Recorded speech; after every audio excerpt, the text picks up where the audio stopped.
The following program is brought to you as a community service of American Cablevision.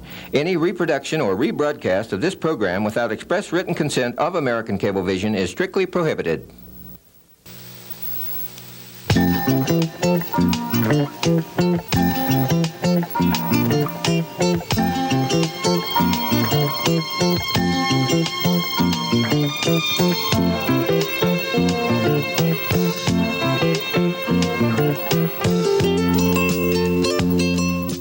Hello and welcome to another edition of The Stage Door, program designed to inform you about what is happening on the theatrical scene in and around the Indianapolis area. Well, today we're going to be discussing a new theater that's up and coming on the Indianapolis horizon, and this theater is called the Phoenix Theater. It's expected to open in Indianapolis around the 30th of September. And today I'm pleased to have as my guests on the show Sharon K Hatton, who is the president of this venture, and Bryan Fonseca, who is the artistic director for the Phoenix. And I guess my first question to you would be, when did you first realize the need for this type of theater in the Indianapolis area? Bryan, could you help me out with that question at all? Having worked with a number of theaters in the area, it wasn't a given time that we just all of a sudden decided, oh, we need another theater. It's something that's happened over a period of time, gathering experiences at different theaters, working with different artists, listening to their needs, and pretty much evaluating what was still missing in the theater scene. So it's not something that just one day we decided there needs to be another theater. It's over a period of time and a culmination of lots of discussions and dialogues between artists, actors, playwrights, technicians, and business people that we determined that we still don't have the type of outlet for our artistic expression, and perhaps what we should do is try to design a program that would meet those needs. This is a different type of theater than what the Indianapolis audiences are used to seeing at this time. Anyway, this is contemporary theater, which is relatively a new concept in Indianapolis, right? Well, I'd like to address that a little bit. I think it's the kind of theater people are used to seeing from Bryan. Wherever Bryan has been, Bryan has done contemporary drama, which has been drama that has dealt with social issues. It's provocative, it's a bit controversial, but deals with issues that we have to look at today. So Bryan has quite a track record in that, wouldn't you say? Probably so, yeah. I agree. Well, what type of plays are you going to be producing through this theater? Well, we'll continue to produce contemporary theater. More so than just that, with this theater, though, we hope to, we plan on producing at least 25% original material. We really would like to become an outlet for local playwrights, a place where they can have their works produced. The first play that you're going to be opening with, Balm Gilead? Balm and Gilead is a play by a local playwright? No, that's by Lanford Wilson, who's right now probably one of the hottest playwrights on Broadway. Certainly is one of the more prolific playwrights in the American theater scene. This is one of his earlier works that hasn't had much, this will be the Indianapolis premiere. I see. His most widely recognizable play, probably up to 5th of July, was The Hot L Baltimore. But in the last 5 years, he started writing a story that expanded out of just the one set play. It became a trilogy, and it followed the Tally family, and it includes the 5th of July, Tally's Folly, and a play titled A Story Told. Once you produce this play, though, then you intend on producing plays written by local playwrights. Is that correct? Interspersed throughout the season, we will do 1/4 of the shows that we will produce will be original shows, and they'll be local playwrights or specifically Indiana playwrights. We won't limit it just to the Indianapolis area, but we're working with a group of local playwrights, helping them hone their craft, develop their scripts, and we will be an outlet for that particular group also. So probably a lot of material will come out of the Dramatist Workshop, which meets every other week. In an informal setting, but what we do is we offer the playwrights an opportunity to share their works, have their works read aloud, and get feedback from other playwrights, from other directors, actors, other artists in the area. Sharon can tell you a little bit more about that. She was very instrumental in founding the Dramatist Workshop. That was important to me because I'm also a playwright and very much the kind of person who likes to work with other people, and I think because of the peculiar nature of playwriting, you're writing essentially a blueprint that other folks are going to add their layers of artistry to. It's very difficult to write it in isolation. You need to hear your words read. You need feedback from actors as to how is that line to say. What looks good on paper, one of those wonderful lines that you're emotionally attached to, may not come out or may not play the way you need to hear it. You also need input from directors, from folks who are going to be visualizing how the thing is staged, how is it going to be blocked, how is it really going to work, so that one can revise, adapt, clean up, and modify a play and get it in the best possible form before one markets it. And I think that our playwriting group, the Dramatist Workshop, does a very nice job of fostering the growth of playwrights, which is what we really want to do. We want people to come in at any level of playwriting. If you're thinking about writing a play, come to Dramatist Workshop and watch how it's done. If you have a play done that you want some feedback on, that's a good time to come and hear it read. We also like people to come who are not playwrights, because one of the kinds of folk you need feedback from are folks who are likely to be your audience. So it's nice to hear from folk who are theater lovers how it feels to be in the audience. What is your experience of that play? We've been meeting for several months now. We have no lack of material, and see the Phoenix as being able to perhaps guide and direct and foster some plays that we'd really like to do. So it'll be a nice interaction between the Dramatist Workshop and the Phoenix Theater. You already have your season chosen for the coming year, right? We don't have, we have plays in mind, and what's really nice about the nature of this particular theater is we have shows lined up, but we want to remain flexible to be able to bring some very new shows from the off-Broadway theater scene as soon as they become available to us here in Indianapolis. We'd like to be able to offer them as soon as they're available, as opposed to being locked into a season and then only be able to offer those shows at the end of the season starting the next season. What we'll do is remain flexible. Since we're going to be a year-round theater, that helps, because we'll be in continuous operation, so that if something comes up quickly and we can get it, we certainly will do so. We want to bring the most current contemporary theater to Indianapolis that we can. Do you plan on bringing the actors out also, or just the play itself? Just the play, because our commitment is to local artists. I see.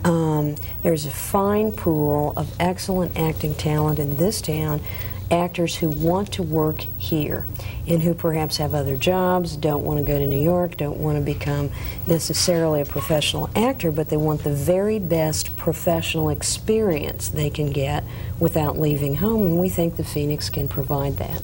Certainly. Okay, you mentioned that a lot of these plays that you're going to produce have ties with the Dramatist Workshop. Say someone from the general public has a play that they've written and they don't currently belong to the Dramatist's Workshop, and they think it might, prove a successful play. What procedure would they go about in presenting this to you for consideration? Well, a couple of things I'd like to say about that. If anybody has a play that they'd like some feedback on or would like us to consider, they should get it to Bryan. You don't have to be a member of Dramatist Workshop in order to submit works. However, Dramatist Workshop is not hard to belong to. All one has to do is show up. So it isn't anything that has a membership requirement, or you don't have to pledge faithful attendance. Just come. And it's, if you want to come and have a play read and never come back, you can do that. So it's whatever you want to do. We constantly accept scripts, though, and read scripts unsolicited. I mean, you can drop by a script, or you can send it in, and if nothing else, we will at least read it and give you feedback on it. There is somewhat of a process that we have been able to develop, just because we think that it's beneficial to us, in that if we get a script, an original script, odds are we will present it in the Dramatist Workshop before we would, if we chose to present it on stage, before it would get to that point. You acted out in the workshop? It would be a staged reading, and it's beneficial not only to the playwright but to us as producers also, in that we would be able to get feedback from, once again, other artists, other playwrights, just to help us in developing that particular script. How many scripts do you generally see? Boy, it's hard to say, you know, like an X number in a month or something. Right, but since you're relatively new. Well, even though we haven't even started the renovation on the building as of this time, I've already received scripts, read scripts, sent scripts back. It's a constant or an ongoing thing that I just am sent scripts. I think, too, once Bryan was involved in an original playwriting contest, and you did minimal advertising on that and got over 100 scripts. So there are certainly playwrights out there, and we certainly can look at new scripts, and we'll do so. Out of the percentage of scripts received, though, how many are actually going to be produced out of that? Say well, we don't know how many we're going to get, but we know we want to do a fourth of our program original script, so that's going to be probably every third or fourth show is going to be an original show. So that's a good chance of getting a play produced, provided the play is the kind of play we're looking for. We want a play that deals with contemporary social issues in an interesting and entertaining fashion, and is a well-constructed, well-written play. Doesn't have to come to us perfect, as long as the playwright is willing to work with us and understand that it's a collaborative process to shape the very best work we can. Would you agree with that? Oh yeah, very much so. You do get some very good scripts, and I take it. Oh, Yes, we've gotten some wonderful ones. We certainly have, and there are a good number of very good playwrights that are living in this area, writing in this area, and we also receive scripts and are working with playwrights from Bloomington, cities that are not just Indianapolis, other than Indianapolis. Dealing with what types of issues? Politics, morals, nuclear energy, what? Or all of the above. Yes. Anything that's relevant to today. Sure. That's great. And in different fashions too. That doesn't necessarily limit a playwright to the style of presentation either. I mean, there is no limitation as long as you're imaginative and creative. I mean, you can deal with current issues by setting a piece 100 years ago. That's right. Okay, we had a phone number for anyone that was interested in just calling for general information, or calling if they have a script to submit. Right. This phone number is good for calling about information on the theater itself, getting involved as a volunteer, calling about information on the Dramatist Workshop. And that's 253. There's the number right there, 6251. Okay. You also have some actors' workshops, too, I noted. We'll be initiating classes in the fall. Once we get our program started, once we open up the theater, we'll have acting classes. One of the things that we did determine that was lacking, or that artists felt that they needed, was acting classes on a continuous basis. And we were able to put on our staff Dr. Karen Smith-Hill, who's probably the best, most qualified acting instructor in this area at this time. She comes with extensive background, a wealth of experience. She's worked with Uta Hagen, She's done soap opera acting. She's a director herself, and she's been giving instruction in acting for the last 10 years, so we couldn't have done any better. Very qualified then. Okay. How did you get some of the funding for your theater? Just getting this thing off the ground. We're really fairly recently into our fundraising campaign, and we have sought our budget. The funds that we're attempting to raise are the funds to renovate the theater and to mount the first production, and that budget is about $30,000. We see ourselves as becoming a self-supporting theater. We have plans to be able to support ourselves and not be a continual hands-out kind of organization.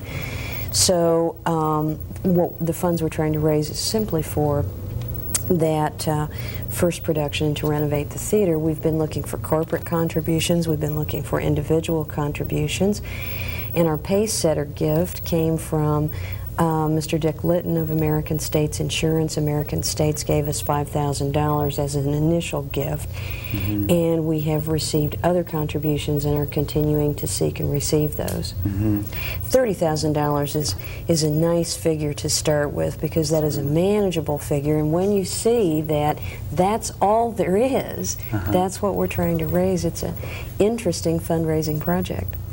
How much do you figure you need in the long run, though, in order to really keep this thing on its feet? Well, our budget projections are that if we're able to fill the house as we expect to do, that we should be able to run the theater from the box office receipts and from advertising and other special programs of the theater. We really intend to be self-supporting. And you are a non-for-profit organization. Yes, we are not-for-profit. So any donations would be, of course, tax deductible. Sure. Yes. Right. So keep those donations coming. That's right. Right. Yes. Let's talk a little bit about the physical plan itself, the building that you've obtained for this theater. It's the old Ambassador Hotel, right? That's right. It's at 9th and Pennsylvania. It's the about 7-story building directly behind Central Library. And our entrance is on Pennsylvania. We have about 3,800 square feet in the first floor. The Ambassador is a historic building. I think it was built in the 20s, is that right? And we have a large space. We'll be having, this has been office space and apartments where we're going to be, but they're 14-foot ceilings, so we'll be able to have an appropriate theater space. We're going to be putting in an approximately 88 to 90 seat theater. It will be a small, intimate off-Broadway style house. But we also have, which is really exciting, a small studio space that will probably seat about 30 people, which will be used for acting classes and experimental works and dramatist workshops. We will also have plenty of backstage area and real dressing rooms and room to build sets and to do the technical things that we need to do, and a nice lobby and a box office. It's really a perfect space for us. There's what also you need to know about the Ambassador is we will have an entrance into the little courtyard that is between the library and the Ambassador, so at intermission people could go outside and it's going to be really comfortable and Sounds nice in like the an summer. ideal situation then for really theater. Is. I'm sure in the past you've been accustomed to working in a lot of tight, cramped spaces, and so I'm sure this is a welcome change for you to do really theater is. upright the way it should be done, or the way you'd like to see it done. It was everything we were looking for. We were looking for enough room to do all these other programs that we wanted to do, and this affords us that opportunity. The other thing that we were looking for that's important in this is that we really wanted to be downtown. We wanted to be in downtown Indianapolis, and of course we're there, and we are located in what's known as the St. Joseph's neighborhood, and there's a very active neighborhood association there. We're really going to be where the urban pioneers are and the folks who really are interested in the revitalization of downtown. So it's exciting for us to be there within close range of several neighborhood associations, and certainly in close range of close proximity to downtown workers and downtown businesses.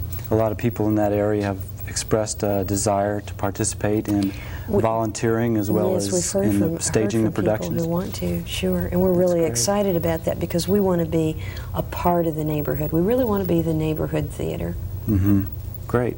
I noticed also that the Ambassador Hotel is a historical landmark. So it is protected by the U.S. government in that right. Mm-hmm. So it won't be torn down in the near future. So you're guaranteed of having this theater for the life of the building. Sure. You're leasing the space though, right? That's right. We have a You have a three-year lease, so we 3-year expect to lease. be there at least 3 years. Oh, I'm sure you'll get your lease renewed. Okay. But you plan on having a 90-seat theater, is that right? Mm-hmm. This is going to be an intimate theater, as you said. Is this going to be in the round, or are you going to have a thrust stage or proscenium type stage, or what? Or are you going to have it adaptable to different types of plays, or what? Initially, it will be set up as a proscenium theater. We will have the flexibility to be able to change that, but we would only change that depending upon the show itself.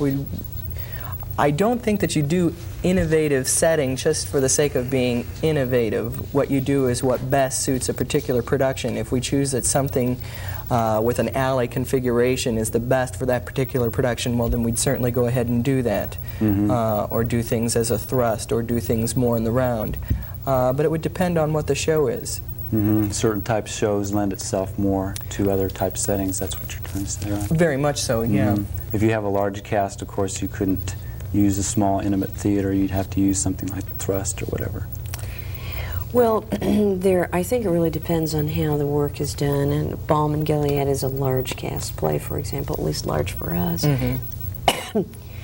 But the space is flexible enough that we think we can give a really nice showcase for almost any play. Why did you choose Balm Gilead as your first play, though? Do you think it makes a statement, something you're trying to say as your premiere? I think it says a lot about, it matches very much what our objectives were in just producing theater itself. It lends itself to the character, to the nature of being downtown.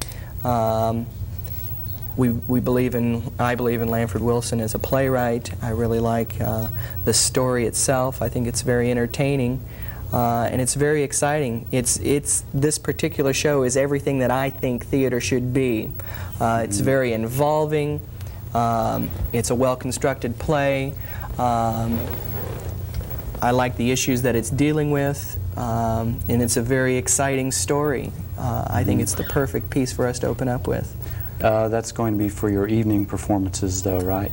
Right, right. Okay, you have an entirely different show for something you are going to call nooner theater, is that right?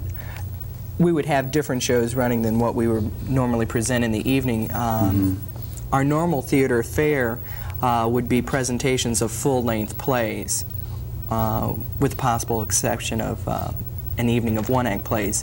At lunchtime, what we would have as nooner theater or lunchtime theater would probably be restricted to one-act plays because we need to fit in within a one-hour time limit, so that what we'd like to do is have office workers from that area be able to come down, spend a lunch hour with us, seeing a play, something that would last 30 minutes to 35, 40 minutes, bring their lunches into the theater itself and give them enough time to come in, see a show, and be able to get back to the office. Now, these plays that you're going to have on nooner theater, those are written by local playwrights also, or? They could be, or they may be other one-acts or short pieces that we really want to do.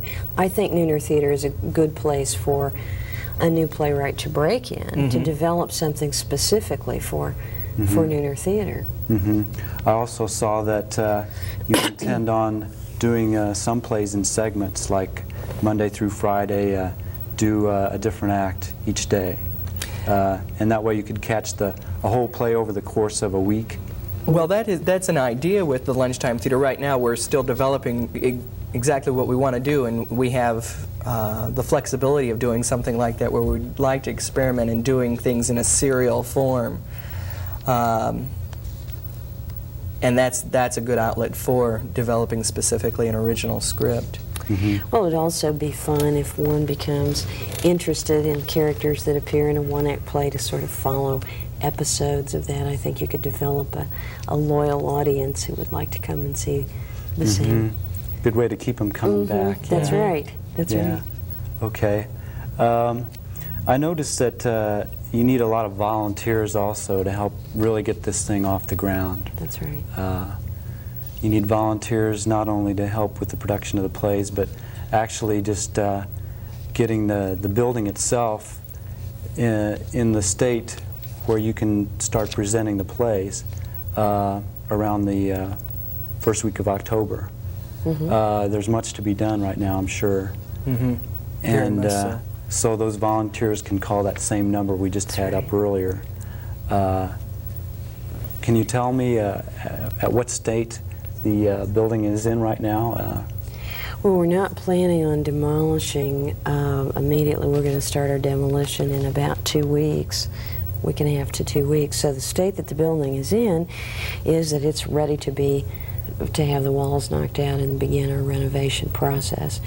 The space is quite nice, but it's not what we need to have done. So we're going to be completely taking out a number of walls and totally rearranging the space. So you need a lot of people that are handy with a hammer and a saw or whatever? Immediately, we'd like to get people involved that would be interested in helping us do renovation work, take walls apart, take out ceiling tiles, take up carpet, take off paneling, that type of thing. We'll have professionals that will help us during the construction period, but once again, we'd need volunteers to paint once the walls are up, and do a myriad of other chores. But in addition to just getting the space ready, we encourage volunteers to become involved on an ongoing basis, help us out with box office, front of house work, backstage, set construction, just about anything that you feel you have a skill for, we probably have a need for. Sure. And if there's skills you want to learn, we're a good place to learn them. If someone is really interested in learning what backstage is all about, or lighting or whatever, we'll certainly be happy to That's teach part you. of the actors' workshop also. Well, it's you can get involved on any level in this theater, and what I'd like to just stress too is that the people that are working with us right now are just very good, very friendly. If you show up one day, you won't be standing around in the background just hoping someone's going to say something to you, what should you be doing. We have outgoing people that'll immediately come up to you and tell you, what would you like to do, and then you can do this and this and this and this and this, you know, and just about anything else that you'd like to do. Yeah, you don't stand idle for 1 minute. Huh? No, and we've been just really fortunate in getting, in addition to just really nice and friendly people, just a lot of fun people, some very talented people. The woman that did our logo is a volunteer. She's an artist. She works for Channel 13 in the art department, but she volunteers her skills as a graphic artist to us. She's designed logos, helped us design ads for our program, has done paint work, special projects for us. So you've gotten a lot of response from the general public then. Oh yes, just good. But I'm sure you need that response to snowball. Yes, we do. Pick up some more. That's right. So they can call that number then that we mentioned earlier, which was, do you remember? 253-6251. Okay, well, keep those calls coming. That's about all the time we have for the show today. But we've been speaking with Bryan Fonseca, who's the artistic director of the New Phoenix Theater, and Sharon Hatton, who's the president of the board. And that's about all the time we have, I said.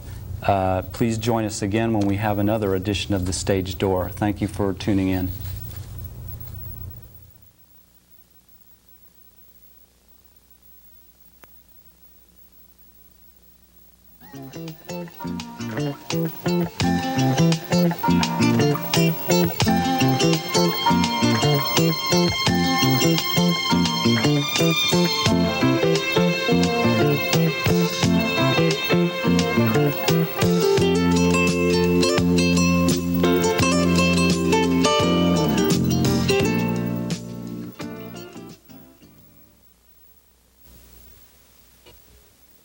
The preceding program was brought to you as a community service of American Cablevision of Indianapolis.